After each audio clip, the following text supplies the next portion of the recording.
সংবিধান সংশোধনী কমিটি গঠনে সদস্যদের নাম দিতে সময় নিয়েছে বিরোধী দল।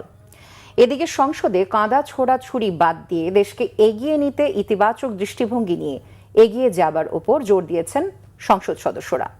রাষ্ট্রপতির ভাষণের উপর আলোচনায় এই আহ্বান জানান সরকার ও বিরোধী দলীয় সদস্যরা। আহমেদ সারওয়ারের রিপোর্ট। ডেপুটি স্পিকারের সভাপতিত্বে বিকালের সেশন শুরু হলে আইনমন্ত্রী সংবিধান সংশোধনে বিশেষ কমিটি গঠনে সরকার দলীয় সদস্যদের নাম ঠিক আছে জানিয়ে বিরোধী দলের প্রতি আহ্বান জানান তাদের সদস্যদের নাম দিতে।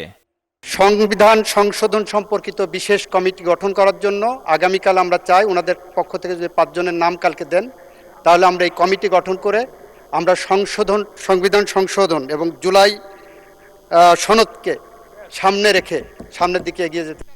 বিরোধী দলীয় নেতা নিজেদের মধ্যে কথা বলে নাম দিতে হবে বলে জানান সংসদকে। আমরা চেয়েছি রিফর্ম, আর এখানে হচ্ছে আপনার অ্যামেন্ডমেন্ট। এই জায়গাটায় আগেও আমাদের ডিফারেন্স ছিল, এখনো এটা আছে। তো আমরা সেই রকম ওনাদের যে প্রস্তাবনারা দিয়েছেন সেটাকে আমরা নিলাম, শুনলাম, বাট আমরা পরে জানাবো, এখনই আমরা কিছু বলছি না এই ব্যাপারে। এরপর রাষ্ট্রপতির ভাষণের উপর ধন্যবাদ প্রস্তাবে বক্তব্য রাখেন সংসদ সদস্যরা। দেশ ও রাজনীতির বিভিন্ন অসঙ্গতি নিয়ে বক্তব্যে প্রাসঙ্গিক কবিতায় মনে হয়েছে সংসদে যেন কবিতা পাঠের আসর বসেছে।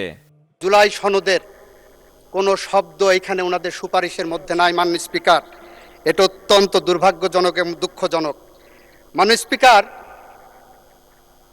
এখন যদি বলি যে এটা কবে হবে, তাহলে ফিলিস্তিনি জাতীয় কবি মাহমুদ দারুইশের একটি কবিতার কথা মনে পড়ে। প্রেমিকা তাকে জিজ্ঞাসা করেছিলেন, মাহমুদ আমাদের দেখা হবে কবে? উনি বলেছিলেন যেদিন যুদ্ধ থামবে। প্রেমিকা জিজ্ঞাসা করলেন, যুদ্ধ কবে থামবে? উনি বললেন যেদিন আমাদের দেখা হবে।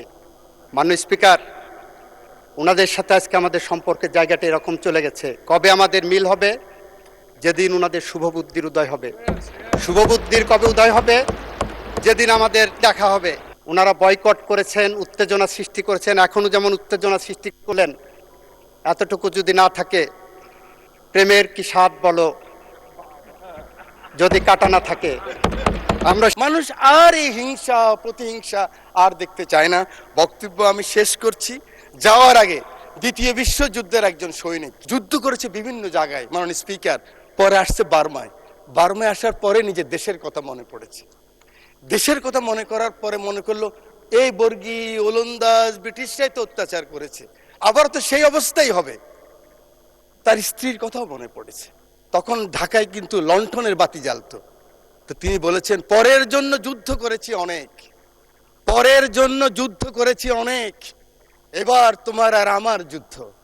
যদি বলো এত যুদ্ধ করে কি পেয়েছি? তিউনিসিয়ায় পেয়েছি জয়, উগান্ডায় পেয়েছি জনগণের ভালোবাসা, আর প্রতিবেশী বার্মায় পেলাম ঘরে ফেরার তাগাদা।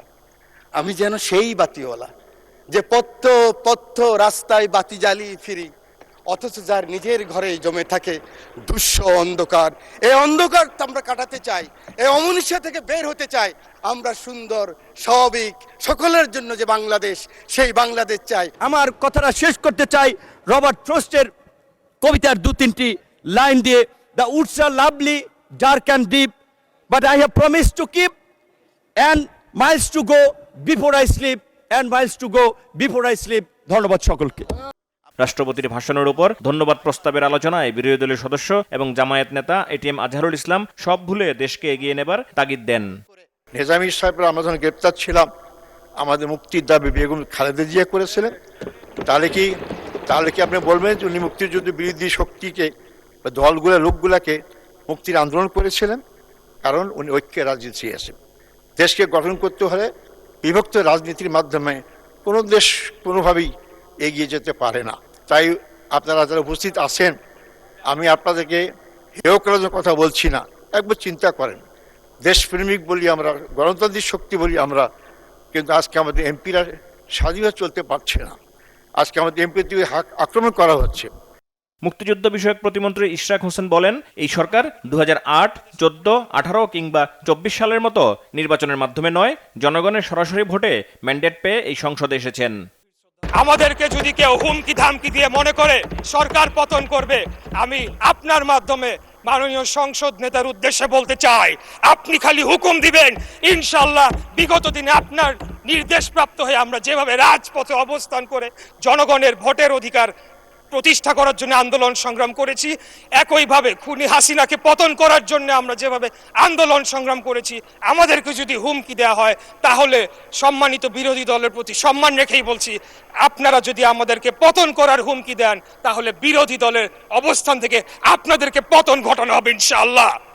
91-এর 29 এপ্রিলের প্রলয়ঙ্করী ঘূর্ণিঝড়ে নিহতদের মাগফিরাত কামনায় সংসদে দোয়া করা হয়। আহমেদ সরোয়ার, বাংলা ভিশন, ঢাকা। আমাদেরকে